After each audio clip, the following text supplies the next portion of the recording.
जैसे ज्ञान दीपक, समय विनोद और सुंदरी तिलक आदि पत्रों पृथ्वीराज रासो की रचना तथा अमरदास, दादू, नानक, राजा लक्ष्मण सिंह, मुंशी शिव प्रसाद जैसे रचनाकारों के बारे में प्रदत्त सूचना है। इन्होंने इन लोगों के बारे में बताया। अंकल पानी ले आएंगे क्या B55 फर्स्ट फ्लोर? हाँ हाँ कहाँ आज?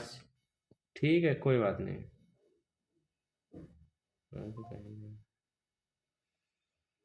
उसका नंबर लिया था किसका? राजू का नंबर है, सो कॉल कर ले। वो लाएगा भी नहीं घर।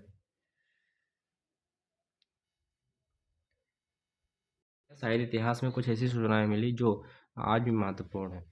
ताशी के लेखन काल में ये सूचनाएं मौलिक और नवीन थी। उदाहरण के लिए ज्ञान दीपक, समय विनोद, सुंदरी तिलक आदि पत्रों पृथ्वी रचना तथा अमरदास, दादू, नानक, राजा लक्ष्मण सिंह, मुंशी शिव प्रसाद जैसे रचनाकारों के बारे में प्रदत्त सूचना है।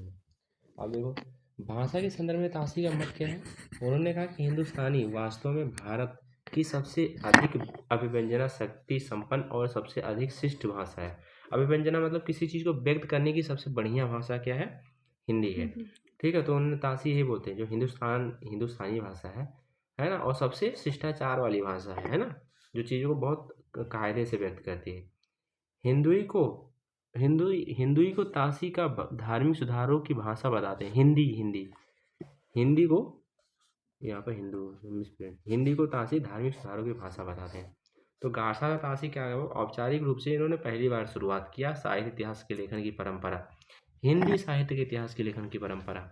उस बुक का क्या नाम था? दा ला लिति लित रे यू रेत यूर रेत यूर लित रेयूर एंदुई एंदुस्तानी। ठीक है, अब ये हो गया। तो ये भाषा के संदर्भ में ताशी का मत है हिंदुस्तानी वास्तव में भारत की सबसे अधिक अभिव्यंजना शक्ति संपन्न और सबसे अधिक शिष्ट भाषा प्रचलित। हिंदी को ताशी भारत के धार्मिक सुधारों की भाषा बताते हैं। ताशी के ग्रंथ से तस्मय प्रचलित उस समय, मतलब ताशी का जो ग्रंथ है, नहीं उस समय का जो ग्रंथ है गासा ताशी जब लिख रहे थे उस समय कुछ ग्रंथ है तो उसी को बोलते हैं तत्समय। 1839 में जो लिखा, हाँ उस समय की बात है कि उस समय प्रचलित कुछ जो लिपि थी की जानकारी भी मिलती है इनके ग्रंथ में। इनके ग्रंथ का क्या नाम है? दाला लित रेत यूर हिंदुस्तान। ठीक है, तो ये चीज़ें हैं। भाषा के संदर्भ में ताशी का मत है नहीं निकलना। तो तत्समय प्रचलित लिपियों की भी जानकारी मिलती है। ताशी के अनुसार हिंदुस्तानी, अरबी तथा फारसी अक्षरों में लिखी जाती है। उनका मत है भारतीय अक्षर या तो देवनागरी या कैथी नागरी में है। नागरी के और भी थोड़े बहुत रूप हैं। तो इतने सारे लिपि के बारे में बता रहे हैं वो कि उस समय जो अभी जो हम हिंदी पढ़ रहे हैं तो वो उस समय कैसी थी। 1839 या 1839 से पहले की जो लिपि थी उसमें ये चीज़ें कैसे लिखी जाती थी।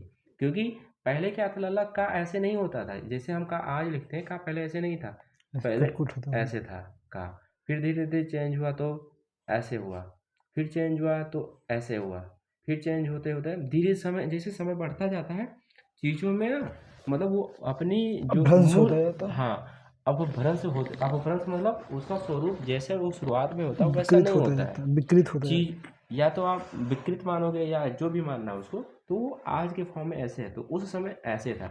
तो 1000 ईस्वी के आसपास जब ये भाषा डेवलप हो रही थी उस समय का ऐसे था, धीरे धीरे धीरे धीरे जाकर इस फॉर्म में पहुंचा है।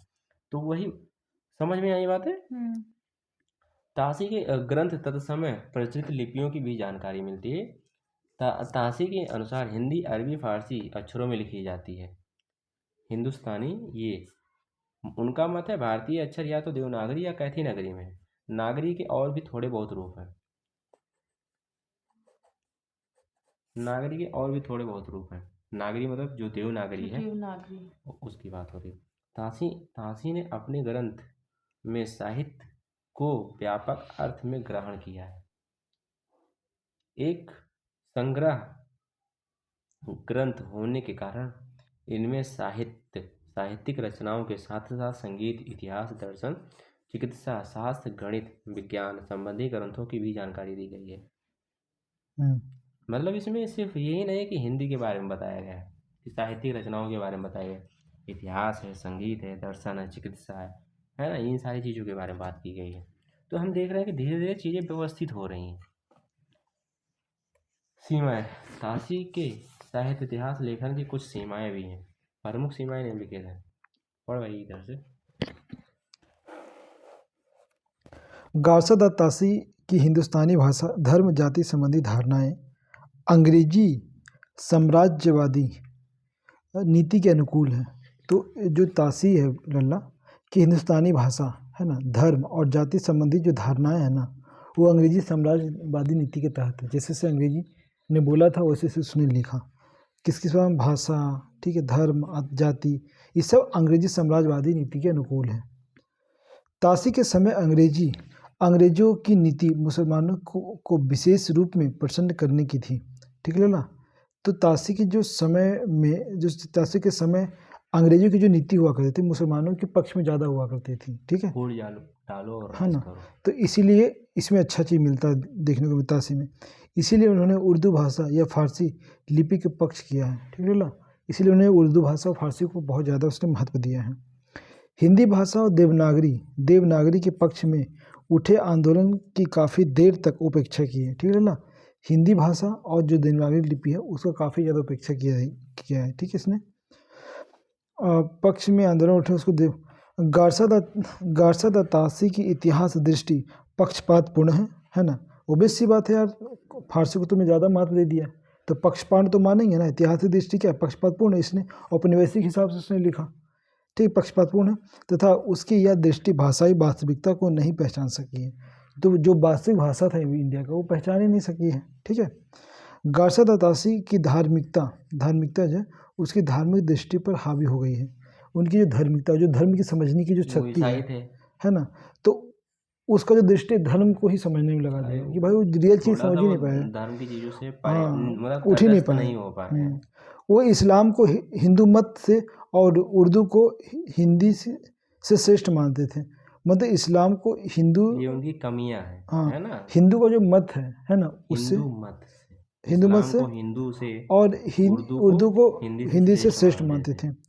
तासी ने लेखकों का बंटवारा भी हिंदू और मुस्लिम के आधार पर ही किया है, ठीक है ना।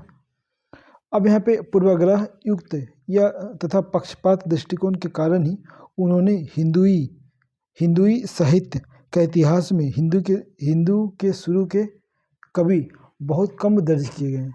बोला पूर्वाग्रह युक्त है ना, नहीं ना रखे बच्चे, नहीं, पूर्वाग्रह युक्त या पश्चात, मतलब उसके बाद जो वो जिस चीज़ को सोचते थे, है ना, पूर्वाग्रह थे, उसके बाद दृष्टिकोण के कारण ही उन्होंने हिंदुई साहित्य के इतिहास में हिंदू के शुरू से कवि पर कमजोर बहुत कम दर्ज किया।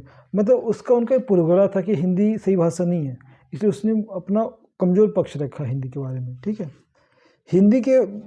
हिंदी के मुसलमान कवियों पर भी ये अधिक नहीं लिखे, मतलब जो मैगजीन कहाँ थी, हाँ, तो मुस्लिम कवि थे ना जो हिंदी में लिखते थे उससे भी ज़्यादा बल नहीं दिया। मतलब हिंदी से रिलेटेड जो भी कवि थे उसको बल ज़्यादा नहीं दिया, भले ही मुस्लिम हो, नहीं, उसको मैटर नहीं करता।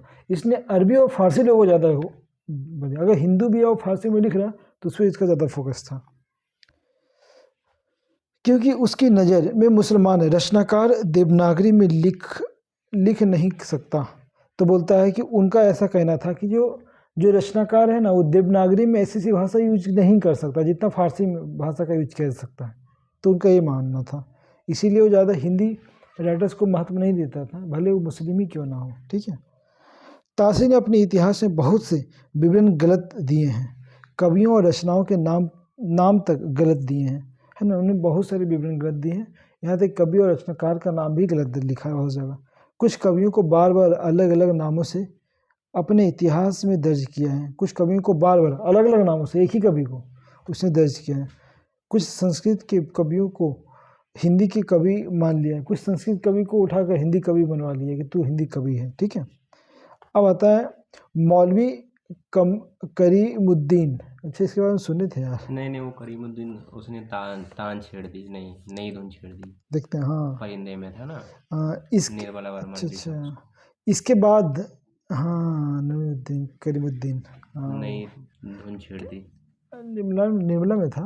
अरे परिंदे में है, निर्मला परिंदे, वर्मा हाँ लिखा है ठीक है। शायद उन्होंने। इसके बाद मौलवी करीमुद्दीन का एक ग्रंथ मिलता है जिसमें हिंदी के कवियों के नामों का उल्लेख है ना। अब जो है गारसा तासी के बाद एक ग्रंथ मिलता है करीमुद्दीन का, ठीक है। इसमें हिंदी कवियों के नामों का उल्लेख है। इसका नाम तज़किरा ई सुआराई हिंदी सुहराई। ठीक है। देखो मध्यकाल का पढ़ने लला, इसलिए तो आएगा ना फारसी वाला मामला। यह भी तथ्यों का संग्रह मात्र है जिसमें इतिहास बोध का अभाव है। इसकी अच्छी बात यह है कि यह काल अनुक्रम है, मतलब ये वर्ण के हिसाब से नहीं, मतलब अक्षर के हिसाब से नहीं, ये काल के हिसाब से, ठीक है। जैसे से जो काल आता गया वो लिखता गया है। अब शिव सिंह सेंगर इस परंपरा, इसके पश्चात शिव सिंह सेंगर ने 1883 ईस्वी में शिव सिंह सरोज नामक ग्रंथ लिखा। सेंगर किस क्या लिखा ला? शिव सिंह सरोज नामक ग्रंथ लिखा, ठीक है। नींद आ रहा बच्चा को, ठीक है। जिसमें लगभग 1000 कवियों की जीवनी और कविताएं प्रकाशित की गई है ना। इसमें भी इतिहास बहुत कमजोर है और इसकी रचना भी वर्णक्रम की पद्धति में की गई है।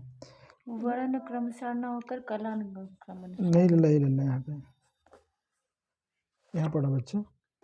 शिव सिंह सेंगर 1883 में शिव सिंह सरोज नामक ग्रंथ लिखा। इसमें 1000 कवियों की जीवनी और कविताएं प्रकाशित की गई, ठीक है। और इसमें इतिहास बहुत कमजोर होते हैं, मतलब इतिहास का मामला बहुत कम रहता है, और इसने वर्णक्रम में लिखा है, ठीक है।